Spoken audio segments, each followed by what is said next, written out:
How's it going, everyone? Welcome back to another video on the Subaru build that I've got going on.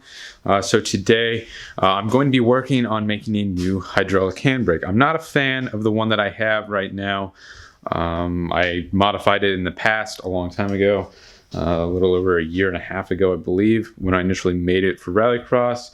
And it just really doesn't work with the setup of the car or the setup that the car is going to have. So I'm going to redesign it just a little bit and make it a little bit more sturdy because the position of where it used to go doesn't really make sense, and it'd probably be kind of hard to reach once I'm actually fully in a harness in the racing seats and whatnot. So we're going to change it to make it easier to actually grab and then downshift into first or whatever the case may be. So yeah, that's the plan. I also did some stuff on the car. I just threw the subframe back in and the steering column so I can actually move the car. It's officially a roller again. I can actually steer it and whatnot. The wheels aren't flopping every which way and whatnot like they had been without the subframe in. So that's good. I planned on pushing that today, but it's already dark out and cold, so I'm not going to bother. It was warm and sunny earlier, and I wish I would have gotten it in the sun, but not a big deal. It took me, I don't know, it took me like an hour and a half to find the steering coupler that goes from the steering column to the steering rack. I have two of them too, and I literally looked everywhere, and I finally found it, or at least I found one of them. It wasn't the normal one, in a box with all of my Datsun parts. So yeah, that was kind of annoying. I did that yesterday though. So yeah, I'm gonna grab the Hydro, try to find it, and then we can start coming up with a design for how we want to make it. So here is my old Hydro. As you can tell, it looks really weird. Obviously there's no handle on there right now. I'm not sure where the handle is. I also need to find that, which that's not really important. I can use anything as a handle. But yeah, this thing I'm not a fan of at all. I really just cobbled it together out of some scrap that I had laying around, and I got it to work with the stock piece in the car already, that the ABS, and not the ABS, the airbag module used to bolt into. So that definitely made it a lot easier because I didn't have to weld anything on or go through the floor or whatever. So I'm not worried about that now. Obviously, because everything's hacked out of the car. So that's the plan, to remake this completely and a little bit less ugly and whatever the heck this thing is.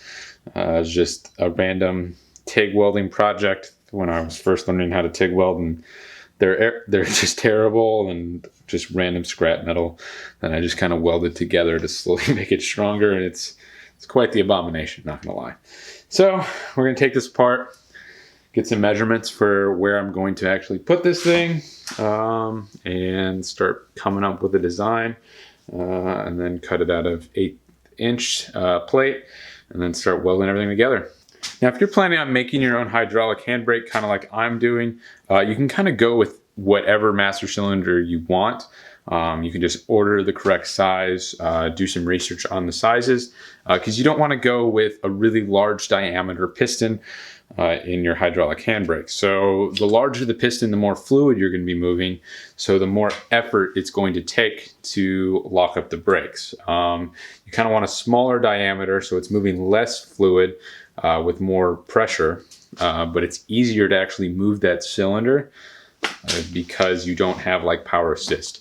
So a lot of times on cars you'll see, if it's got power brakes with a booster, which is vacuum assist, it's using that booster to actually help you push the pedal. So to have a really large master cylinder for all the brakes.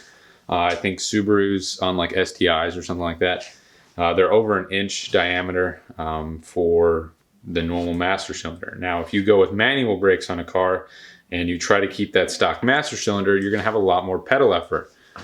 So usually you wanna size down your master cylinder size, so that way it's not as hard to push, but you're not going to use as much fluid, so you're going to have to go a little bit farther. But it's usually a little bit better in terms of pedal feel, because you're not having to like stand on the brakes or anything like that to actually get the pistons on the calipers or drums or whatever to actually do what they're supposed to be doing. So it's the same thing when you're doing a hydraulic handbrake. Obviously you have a little bit more leverage sometimes than a pedal, but you're also using your arm compared to your leg. So strength-wise, it's going to be pretty different. But leverage is where that can really come into play. So you can like change where the pivot point is on your pedal. If you do go to manual brakes and you want a little bit more leverage on your side, same thing, you could run a longer handle on your hydraulic handbrake, which if you properly size your master cylinder, like I said in the beginning, you don't have to do that. So initially, I think the handle is like 19 inches or something crazy. It's ridiculous. It's way too big. It's really annoying. So I'm going to cut it down. And I might not even run that one. I might just make my own. We'll see. So that's enough talking about master cylinder sizes. But if you're planning on doing it, I would definitely research which size you need for your application, because like the brake sizes do play into that factor too.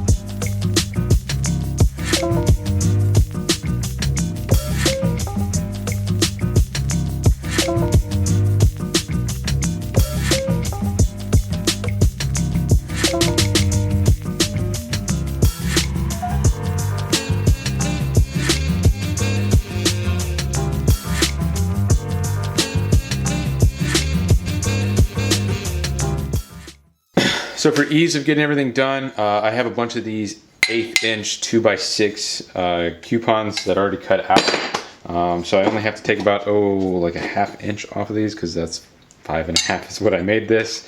So we can just cut that down 1/2 inch. And then we have our bottom plate, and we don't have to cut anything out, and it's already perfectly straight. And then cut another piece to go in between here. And then we just have to make our holes for this to actually mount into, because it's going to go through the 1/8 inch plate and actually bolt to it. And then we just have to modify the actual handle, and then try to figure out a way to make this look a little better than just weird triangle kind of shaped plates. Maybe dimple dye it. I'm not even sure if you can dimple dye 1/8 inch, but we're going to give it a shot and try it out.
So I need some new hardware for it, and I'm probably just gonna like ditch this handle, or at least modify it quite a bit. But essentially this thing is all done. Jeez. My hood almost just fell off my car. Yeah, so that'll just bolt onto there. Bolt goes through there, and then just you pull it towards yourself, and that'll actually actuate it. Well, I'm gonna see how it fits in the car, in the spot that I actually want to put it.